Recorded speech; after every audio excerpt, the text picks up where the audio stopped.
Okushaboku kirwe muhandiki w'entura y'abantu nebyo bwegese omukanso ya Isingiro aha mukoro gwo kuvugana abakazi abarikwegitora mu kibiina kya Kagera Abakiga Dancers Group muri Kajaho Ruyanga muri Isingiro South. Abirene bamanyangu niwe ori kugamba amazima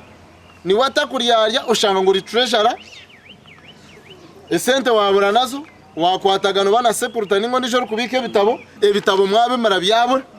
nikimanyisa mwarugaha muramwa mwarugaha kigendererwa cyumwagira muri ni mwenda kugarura karikeriya ebyo buhangwa mbwene mubaba mazima mwanyetegereza hona bakazaba bashabira okwegitora mu bibiina kibahwere okuganyira mu ntebe kanisa za government. Nyenda kusima abacara abehireyo okugira ngo bakwatanisize hamwe bakore group page okufunira mentungu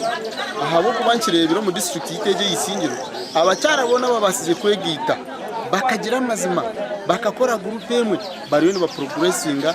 tubahire sente government bahirize sente bariyo ni bakurakura mwenye ndakubasima habo kwatanizika hina batandikireho ekibine eki abutugandire nabo ahamura amagwe kibina cyabo cyo kubanza tukatandika group yitweje y'abakazi nka self reliance model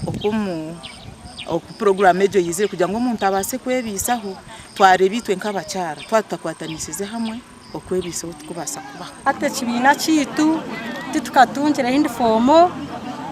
titukatungira ebintu ebyo kukozesa nkenje bajebe nazo tuzine ebirere najyo tutugine Gasha kwa Ruth Nwamanya.